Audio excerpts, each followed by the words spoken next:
தூக்கம் நல்லா வரலையா? அப்போ இந்த 5 ஸ்லீப் ஹேக்கை ட்ரை பண்ணி பாருங்க. சைனால என்ன பண்ணுவாங்கன்னா, காலை வெந்நீர்ல வச்சுட்டு நல்லா அலம்பிட்டு தூங்குவாங்க. சூப்பரா தூக்கம் வரும். கொரியன்ஸ் வந்து சாக்ஸ் போட்டு தூங்குவாங்க. அதனால 7 நிமிஷம் முன்னாலேயே தூக்கம் வரும். 32 நிமிஷம் அதிகமா தூக்கம் வரும்.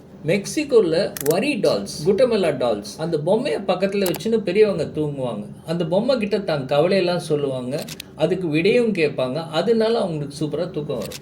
அமெரிக்கன்ஸில் ஒரு 12% என்ன பண்ணுறாங்கன்னா ஸ்லீப் டைவர்ஸ். அப்போ ஹஸ்பண்ட் அண்ட் ஒய்ஃப் வாரத்தில் 5 நாள் சேர்ந்து தூங்குறது இல்லை, தனித்தனி ரூமில் தூங்குவாங்க. ஏன்னா ஒருத்தர் கொரட்டை விடலாம் அண்ட் ஒருத்தர் வந்து வேறு வேறு டைமில் எழுந்துக்கலாம். சூப்பராக தூக்கம் வரும். சேர்ந்து வந்து வெறும் வீக்கெண்ட்ஸ் மாத்திரம் தூங்குவாங்க. அண்ட் 5வது ஹேக்கு, ஜப்பானில் 6 மணி நேரம் தான் நைட்டு தூக்கம் கிடைக்கும். ஸோ அவங்க பஸ்ஸில் போகும்போது, ஆஃபீஸில், ட்ரெயினில் நல்லா தூங்குவாங்க. அண்ட் ஆஃபீஸில் தூங்கும்போது யாரும் அவங்கள வந்து கிண்டல் பண்ண மாட்டாங்க, அப்ரிஷியேட் பண்ணுவாங்க. ஆஹா, இவர் வந்து இன்னும் நல்லா வேலை செய்கிறதுக்காக தூங்குறாரு அப்படின்னு சொல்லுவாங்க. அது பேர் இன்னமியூரி. ஸோ இந்த 5 ஹேக்லாம் உங்களுக்கு யூஸ்ஃபுல்லாக இருந்தால் நீங்களும் ட்ரை பண்ணி பாருங்கள். ஒரு LSC போடுங்க, உங்கள் ஃப்ரெண்ட்ஸோட ஷேர் பண்ணுங்கள். So that they have a better sleep. And let's build families and through that build a great nation.